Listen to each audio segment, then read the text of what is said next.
Hello all, myself Vedangi and I'm a legal intern at Lexis and Company. So guys, my today's topic for the discussion is the concept of public trust doctrine. So let's begin with the history and the origin of this concept.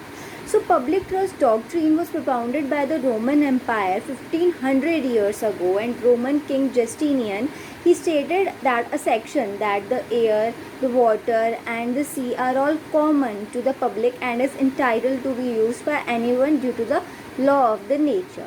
After the fall of the Roman Empire in 1215, the Magna Carta codified Justinian words, and thus in England the king had the ownership of the land, but he had to take the care of the public trust. So in the United Kingdom it includes two rights. First is just privatum, which means ownership for the private parties, and second is just publicum, which means ownership held by the king as a trustee for the public benefit. Now let's talk about the objective of public trust doctrine. So traditionally the public trust doctrine was only limited to protect the rights like the right to fisheries, hunting, boating, navigation for anchoring or stranding, but in the present scenario it checks the state action for management of the resources, and it also questions its action. It states that the state is a trustee and the state holds all the resources as a trustee. It is the duty of the state to preserve, prevent, and protect the resources for the public use, and the state is expected to perform its positive duty. Now, what is the scope of this doctrine? So, according to Joseph, governmental regulations always create a public trust problem, and it occurs in various types of situations. And public trust needs protection against private goals. And thus, he stated that this doctrine, which is a delicate mixture of procedural and substantial protection, is appropriate for protection from air pollution, billing of wetlands, strip mining, and allocation of resources to private use, etc. Now let's discuss restrictions on the state. So the public trust doctrine imposes three restrictions on the government. The first is there are some resources which may not be used by the public, but it should be stored by the government for the public. Second restriction is these resources are the gift of the nature and it cannot be sold by the government itself. And the third is the property must be maintained, and its adaptation should not lead to the private use. So there are certain limits and no individual should be allowed to cross these limits. Now, what is the concept of this doctrine in the context of our country? So the public trust doctrine in India evolved through landmark judgments, and this court stated that as we follow the common law system, our constitution includes this doctrine in its jurisprudence, and the court took procedural and substantive rights seriously and applied this doctrine for the protection of the environment. The court also referred to various articles of the constitution such as Article 48A, which made a way through Article 21 by including the right to clean environment under the right to life, and Article 39, that is DPSP, which states proper distribution of the resources.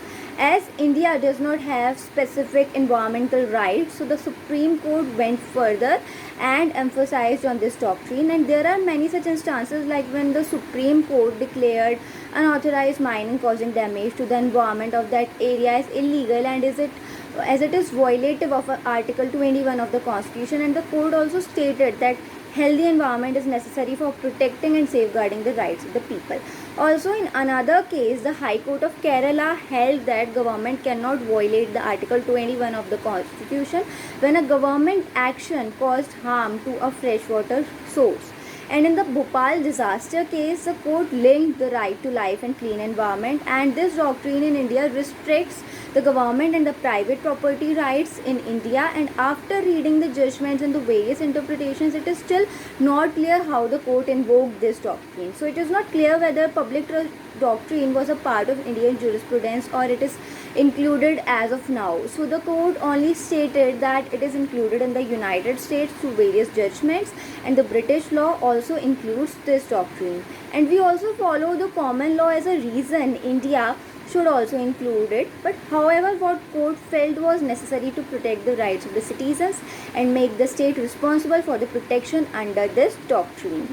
So the public trust doctrine didn't exist in India as a doctrine, but it came through a landmark judgment, which was MC Mehta versus Kamal Nath. So what we can conclude from this entire concept is that the term environment has too many meanings, and basically it is very difficult to define it.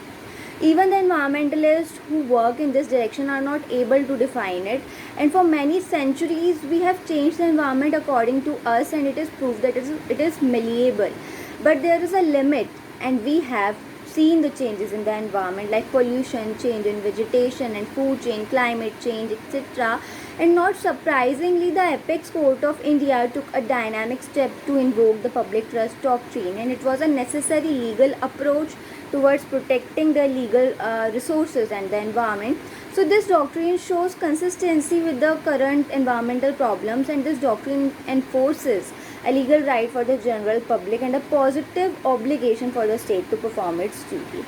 This doctrine is a great way to ensure the protection of the environment, as it checks the management of the state and ensures good management of natural resources. So it is a tool to address the increasing degradation of the environment, and this doctrine is an effective legal framework to solve the environmental conflicts for which India does not have proper laws and legislations. So by invoking public trust doctrine, we can promote for the protection of the earth and its resources. So guys, that's all about my discussion on this entire concept. I hope you all liked my video. If you guys have any doubt with regard to this video, then you can comment in the comment section. Also, don't forget to subscribe to our YouTube channel Lex Click. We will meet in the next video. Till then, bye.